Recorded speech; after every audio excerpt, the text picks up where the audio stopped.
Hey, what's up, everyone? My name's Lionel. I'm your host for LT Productions. You are watching I Watch You Watch. We are covering The Real Housewives of Atlanta, Season 16, Episode 12. I appreciate everyone for coming to my channel. Please like this video, subscribe. You can also leave your comments below. And without further ado, I know I won't be before you long because this episode was trash. Let's get into it. Okay, y'all. So, maybe y'all have opposing opinions than me, but what was this episode about? There's too many filler episodes for this to be such an iconic season. At the end of the season, I'm going to say a lot of stuff. That's all I got to say. We start the episode off with Shamia and Kelly meeting, I think, at Shamia's home. And Kelly wants Shamia to co-host her for the trip that she's planning. Shamia was making all these guesses and didn't get it right. Finally, they said that they're going to Grenada. End of scene, even though it was like 5 minutes long. Angela and Charles, they go to one of her investment properties. We already know that she said that she was $2 million in the hole. Someone was supposed to be, I guess, doing the minor cleanup and all that stuff, and the dude didn't really fulfill everything, and things that still look a little bit ghetto up in there. Angela talks with Charles after she said that she saw her mom. She said that she was ready to cry because she finally knows what happened between the mother and Charles. And I need to know what happened between mother and Charles because I still don't know, even from this little scene. What I'm gathering is mom went off after a plateau of things, meaning this was the straw that broke the camel's back. Because just saying Charles said that you need to clean, talking about Angela needs to clean up around here, they ain't gonna do that. There's other things that she was mad at him about that at this moment she took it there. Angela says that Charles told him, I think he even said that he told her what happened and she wasn't listening, and she had been on his arse for years. It's been 3 years and they haven't been speaking. I just need something to connect everything because it's like we're getting bits and pieces. And let me tell you, I'll get to it in just a minute. Because truly, originally, y'all just really suck. Y'all suck. Y'all suck. I don't care what y'all think. Y'all suck. Anyways, she apologizes since now she knows the truth. And he said, no big deal. I know y'all trying to act like Charles is just crazy, but I was hearing a lot more support. I was hearing the love that y'all ain't been hearing. It's not that overdose, whatever you want to call it. No. Even though I was hearing people saying, ugh, to Charles, what did Charles do this episode? He did nothing. He's sarcastic and all that stuff. I don't know. Whatever. We see a scene with Snapchat Cat with her husband in bathrobes somewhere. I guess maybe in their home. But she's talking about getting her event together for her new thing for launch, to launch her shapewear called Bare and Naked. Even though she's so horrified by her past, or somebody revealing her past, not horrified about the past. Even though she don't talk about it, or she's lying about it. But, you know, I digress for now. She talks about getting Botox because she's so stressed and she didn't want it in her face. Okay. See, as things are coming, I'm thinking of other things I gotta say, and I really want this video, it's gonna be short, but I'm thinking of other things to kind of re-Brit, because if you are affording Botox, and what you did at that party, anyways, Portia chooses her mammy and her sister to go look at homes. An 8-bedroom home for her and just Pilar. Whom you said that Pilar is already noticing that you are working again. So you hired a au pair. I mean, all you need is 3 bedrooms, possibly 4, if you want a guest room if somebody's going to come over, but who's coming over?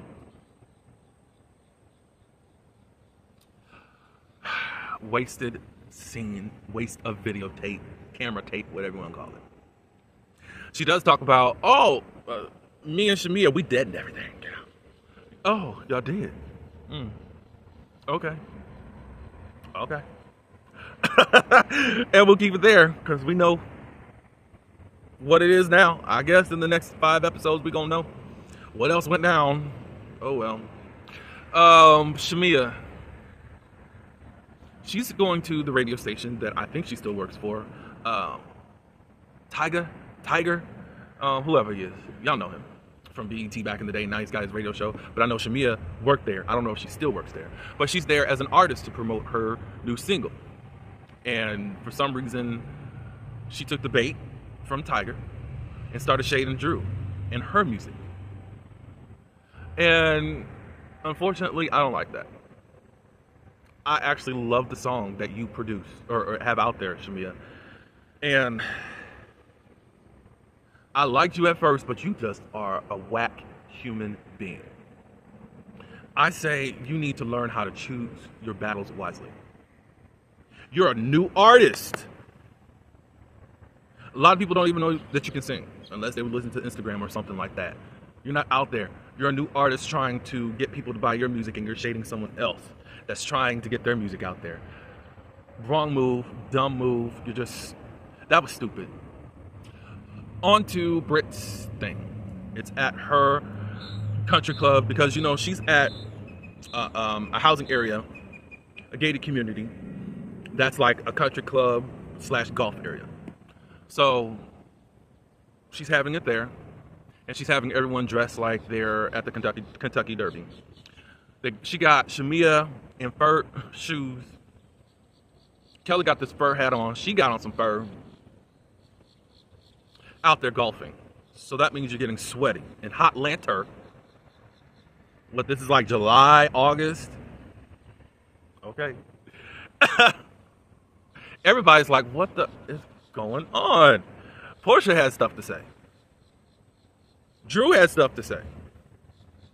I don't even think Angela said anything at all shady. They go inside, and we find out that there's dinner for just the Housewives and that table. She's invited all of these people, and they are supposed to have finger foods. But for some reason, the caterer came late, and they're setting the tables like everybody's going to eat and putting menus and all that on the table.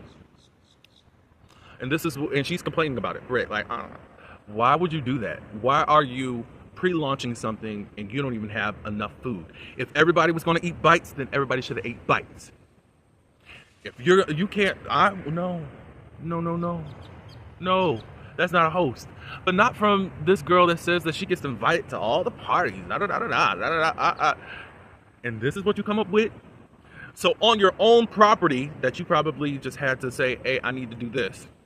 You probably didn't even pay for the venue.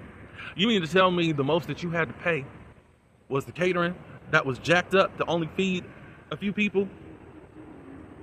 But you're paying for Botox. Okay.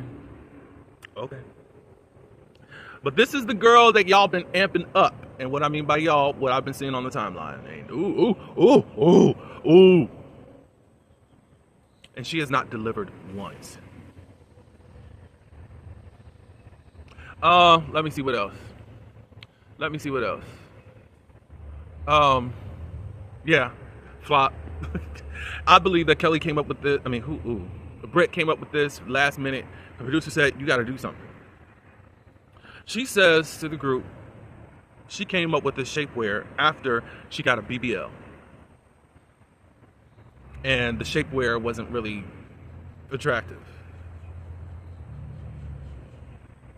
So she hands out these boxes. She ain't got no logos. She ain't got no tissue paper, as Shamia said. And it was just...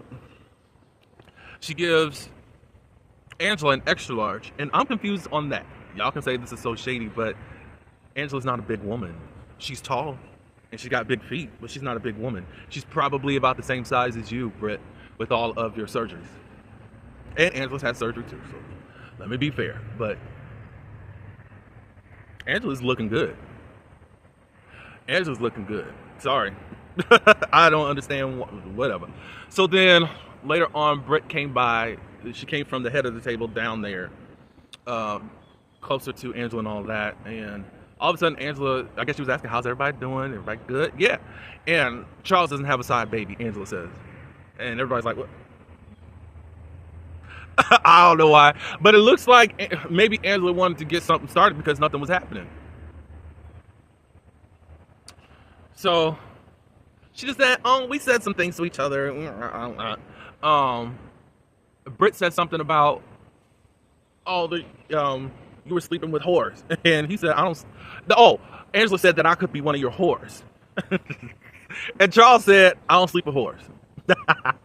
And I don't think nobody caught that shade, but Charles, we see each other. Anyways, Drew, we find out that Drew and Britt have a beef. How? When did that happen? We get this flashback of Britt saying that she's got something with Drew. And we have no knowledge of it. We just hearing her talk about Angela when she gets the one little scene that she gets. Do you know I haven't talked about the other girl, Britt, for 2 episodes? And only because it's actually an episode centered around her? Okay. So this is where I'm talking about with Truly Original. Y'all suck. Because y'all aren't really picking up these beefs. And then Drew was like, okay, we're going to have a talk and all that good stuff, so we can clear everything up. And then Kelly interjects and says, just make sure that you tell the truth. And Drew was like, I always tell the truth. Da, da, da, da. Oh, really? Then this whole battle of just coming at Drew. Then Shamia comes in. Drew says, I don't appreciate you twisting up what I said just so you could stay in the good graces of Portia. Da, da, da, da, da. See, do y'all see the difference when Shamia getting into it with someone and when Portia's getting into it with someone in the group? Portia just sits there and eats her greens, but Shamia always jumping into stuff. And that's why I don't know if I feel sorry for her. Oh well, for whatever's going on with you and Portia. Y'all crazy. You stupid. So you're that upset about being called a lapdog, but this is the first time that you've been called a lapdog. You were called a lapdog in season 13, and then you got on Instagram sitting in that girl's lap, being a lapdog. And you turn your face because you don't really want to hear from her, da da da da da. And she said, how old are you? Is that in human years or dog years? Human years, you're about 40. And in dog years, you'd be about 120. So that's not a read, y'all. Even though y'all was online saying it was. I said, what the heck? So at this point, Britt wants to say that this is a classy place. Shut up. Shut up. Last scene is with the reintroduction of Phaedra. She says that she regrets how she left the group. And he that cast the first stone, he that is without sin, cast the first stone. And everybody was like, whoa, I'm surprised she addressed it. What did she address? That was fluff. She didn't say anything. So she has a talk with Portia, and basically she's gossiping, and somehow this is healing energy to Portia, even though she's heard all of this before. And basically she's just called all the women that were mentioned whores. Drew, Britt, and Kelly's just small. And that Charles Oakley, she didn't know that he was married. Shamia already said that a couple episodes ago. So now everyone thinks this is so iconic. How? That's all I do have. I have no clue if I'm going to do the after show or not. I'm busy today anyways. Happy Memorial Day. Thank you for coming by. Like this video, subscribe. Do the do in the comments. Until the next one, peace. Okay, I did forget one part. Drew. She is with the record label and she's getting signed. But beforehand, she made a Zoom call to Dennis just to clear up as to what was said, and a text message about her saying that she was trying to pay for free studio time. That don't even happen in real life. You can't do that as far as being a musical artist. And Dennis debunked all of that. She signed her new record deal, so congratulations, Miss Drew. There's only a few people on the show actually doing something, but hey, go ahead and do you, girl. That lawyer. Yeah. That's all I gotta say. Yeah. Have a good week.